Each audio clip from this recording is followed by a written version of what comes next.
बिस्मिल्लाहिर्रहमानिर्रहीम। अस्सलाम वालेकुम दोस्तों, उम्मीद है आप सब खैरियत से होंगे। दोस्तों आज मैं आपके लिए वीडियो लेके आया हूँ 14 civil engineering interview questions part 5। शुरू करने से पहले गुजारिश है कि मेरे इस चैनल को सब्सक्राइब करें, शेयर करें और बेल आइकन को दबाएं ताकि मेरी नई आने वाली वीडियो आप तक पहुँच सके। चलिए दोस्तों शुरू करते हैं। दोस्तों क्वेश्चन नंबर 1 है, what happens to load at yielding.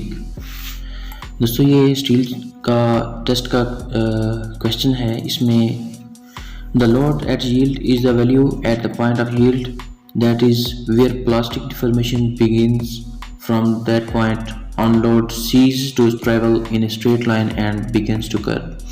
दोस्तों इसका मतलब ये है कि जब यील्डिंग पॉइंट आता है तो उस टाइम उसके बाद थोड़ा सा लोड जो है ये कांस्टेंट होता है, उसके बाद जो है ये कर्व की शक्ल इख्तियार कर लेता है। मैं एक पिक्चर भी अटैच कर देता हूँ।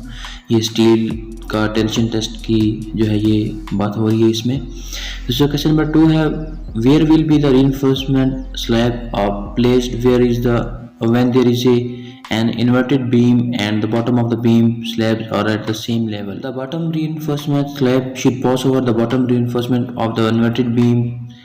This arrangement will ensure the proper transfer of the stress from slab to beam.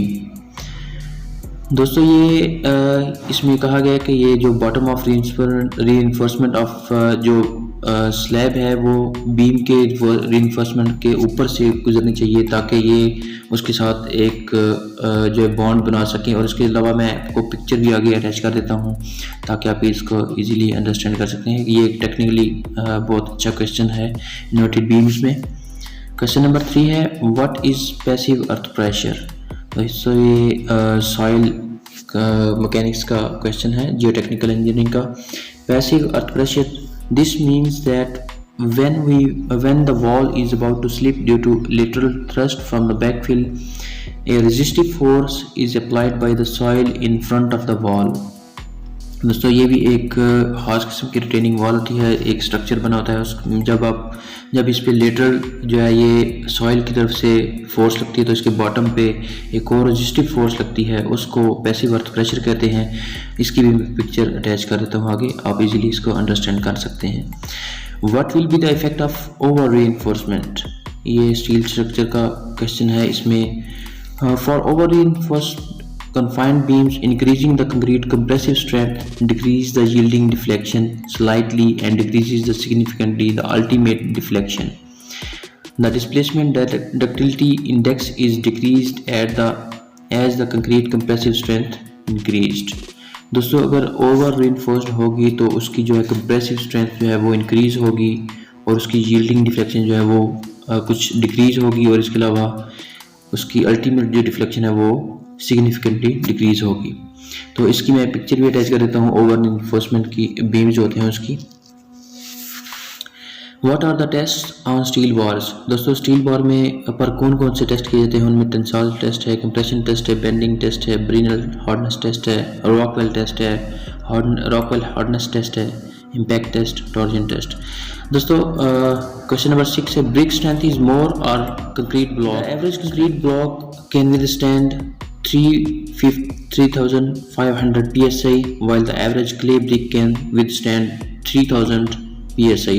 दोस्तों इस फिगर्स को देख के अंदाज़ा हो जाता है कि जो ब्लॉक है वो एवरेज तौर पे उसकी स्ट्रेंथ जो है वो ब्रिक से ज़्यादा है। क्वेश्चन नंबर 7 है, in cantilever where will the steel be provided and why. दोस्तों कैंटिलीवर में जो है स्टील बार कहाँ और कैसे प्रोवाइड की जाती है, क्यों प्रोवाइड की जाती है? The bending creates tension in the upper fiber and compression in the lower fiber. Hence, during the design of cantilever beam, main reinforcement is provided to the upper fiber of the concrete beam to withstand the tensile stress safely. दोस्तों इसमें जो है ये tension upper side पे होती है cantilever beam में, इसलिए इसकी बीम जिधर टेंशन होगी उधर जो है ये स्टील बार प्रोवाइड की जाएगी। What is plinth level and sill level? दोस्तों plinth level और sill level क्या है? इसमें है plinth level is the distance from natural prepared surface level to the ground floor finished level. दोस्तों इसके अलावा sill level क्या है? Sill is the base of the window and the sill level is the distance from floor of the room from which window starts to moving upwards। दोस्तों इसकी मैं pictures भी attach कर देता हूँ, आप इसको आसानी से समझ सकेंगे प्लिंथ लेवल और सिल लेवल क्या है। क्वेश्चन नंबर 9 है व्हाट इज स्लम्प टेस्ट। दोस्तों स्लम्प टेस्ट क्या है? The concrete slump test measures the consistency of fresh concrete before it sets. It is performed to check the workability of a fresh made concrete and therefore the ease with which concrete flows। दोस्तों ये test जो है ये concrete की workability check करने के लिए किया जाता है, यानी फ्रेशनेस चेक करने के लिए किया जाता है कंक्रीट के सेट होने से पहले। Can we check the diameter of steel bars after construction? How?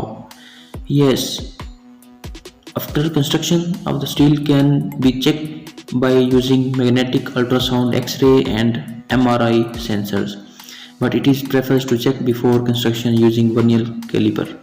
दोस्तों इसका जवाब है हाँ, क्योंकि कंस्ट्रक्शन के बाद भी आप स्टील का डायमीटर चेक कर सकते हैं। वो मैग्नेटिक अल्ट्रासाउंड, एक्सरे या MRI से सेंसर से चेक किया जाता है, लेकिन ये प्रेफर किया जाता है कि कंस्ट्रक्शन से पहले ही उसका डायमीटर जो है वो चेक कर लिया जाए वर्नियर कैलिपर से या स्क्रू गेज वगैरह से।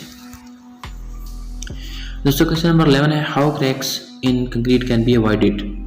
कंक्रीट में जो है क्रैक्स एक बहुत मेजर इश्यू होता है, इसमें कैसे इसको अवॉइड किया जाता है? इसमें डिफरेंट ये पॉइंट्स हैं, आप इसमें देख सकते हैं। टेम्परेचर को कंट्रोल करना, keeping an eye on temperature, prevent excess water, ज़्यादा वाटर ना इसमें यूज़ करना, उसकी वाटर सीमेंट रेशो जो डिफाइंड होती है उसके मुताबिक वाटर कंक्रीट मिक्स में यूज़ करना। Look into using synthetic microfibers use करना, ब्रेस फ्रेमवर्क फॉर्मवर्क यूज़ करना, using form joints, explore pre curing options, provide sufficient concrete covers, start curing the concrete as quickly as possible। That's the question number 12 है types of DPC and its thickness used। दोस्तों cement concrete is however commonly adopted material for DPC at the plinth level, and in cement concrete DPC its types are vertical and horizontal DPC। Its range is 38 to 50 mm thick layer of the cement concrete of grade M15। It means a mix 1 to 4 serves the purpose under the normal conditions। In case of a damp and humid atmosphere the richer mix of concrete should be used। दोस्तों इसमें ये जो है ये cement concrete में vertical और horizontal DPC types होती हैं और इसकी रेंज जो है ये 38 से 50 mm तक हो सकती है, और मिक्स इसमें जो यूज़ किया जाता है नॉर्मली M15 यूज़ किया जाता है। ये कंक्रीट के मुख्तलिफ ग्रेड्स हैं जिस मिक्स के हवाले से 1 to 4 M15 होता है। तो जहाँ नमी ज़्यादा हो या टेम्परेचर ज़्यादा हो तो वहाँ रिचर मिक्स कंक्रीट भी यूज़ की जा सकती है। Why joints are provided.